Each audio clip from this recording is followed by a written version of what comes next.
अहिल्यानगर जिल्ह्यामध्ये ढगफुटी सदृश पावसामुळे शेतकऱ्यांचं प्रचंड नुकसान झालंय। गेल्या 15 दिवसांपासून झालेल्या मुसळधार पावसामुळे अनेक ठिकाणचे नदी नाले आणि ओढ्यांना पूर आला। यामुळे अनेक शेतामध्ये 1.5 ते 2 फुटापर्यंत पाणी साचलंय।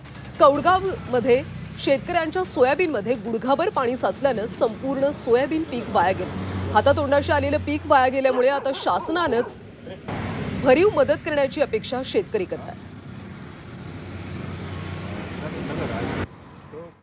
3-4 दिवसापासून सारखं ढगफुटी झाल्यामुळं पूर्ण पाणीच पाणी आहे सगळीकडे। ते आता पाणी पाहूनच आमच्या डोळ्याला पाणी येतंय। डोळे पूर्ण असं सोयाबीन सडून चाललेलं आहे, ते आलेलं अथवा हातातोंडाशी आलेला घास पूर्ण हे झालाय। त्याची काढण्याची पण स्थिती नाही राहिलेली आता, आणि त्याच्यापासून 1 रुपयाचा बी शेतकऱ्याला फायदा होणार नाही काही।